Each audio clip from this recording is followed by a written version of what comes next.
Jinbe surmises that Gunko is one of the human intruders that injured the castle guards, while Nami deduces she is the one who is kidnapping the children. Gunko, however, takes offense to being called a human and declares herself a god, much to the confusion of the others. Nami and Cologne demand Gunko tell them what she is planning on doing with the children and to give them back at once. But Gunko tells Cologne to shut it while she explains that because the children are so large, they needed to do things this way, but she reveals they're going to take them to marry Geos. Jinbe asks if Gunko is a world noble, even though Usopp points out how she looks different from the ones he's seen before.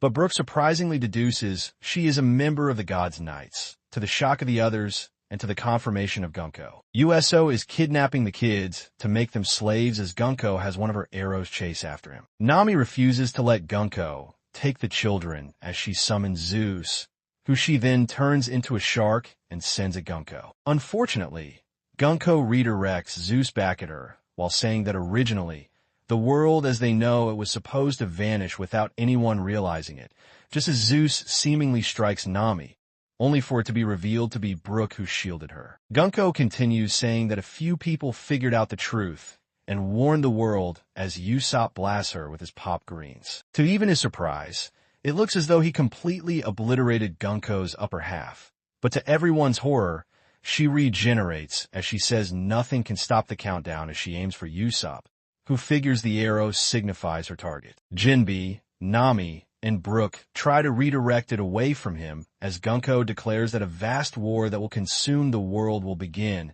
and whichever side the giants take will greatly affect the war's outcome, thus explaining their desire to force Elbaf to join the world government. Nami refuses to believe such a thing could happen, while Jinbe calls Gunko and the world government cowards for trying this method. Gunko simply states she is just following orders, but with that said, she states she could not care less about the lives of the children, who she sees as just trash, prompting the Straw Hats to call her crazy. Cologne steps forward to fight her, but she wraps an arrow around his neck and starts carrying him away. Both Jinbe and Brook try to attack Gunko, but she uses a move called Aloe to make their attacks hit each other and fall overboard. Gunko then kicks Nami off the ship before landing a devastating blow on Usopp. Meanwhile, Summers communicates with Killingham, who has just defeated Kiba and Ange, the latter's body having been immobilized by Killingham's mini-Ica ability. Summers tells Killingham that Elbaf's methods of communication are inadequate, which he agrees with,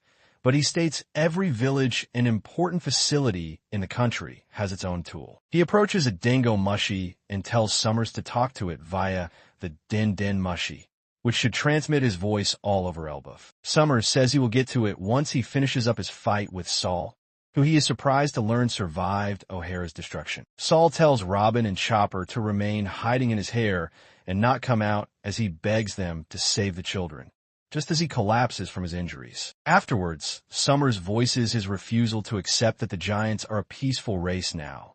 According to him, they should be using their incredible power to serve the world government as mercenaries, but apparently Harold changed all of that, which Summers heavily resents him for.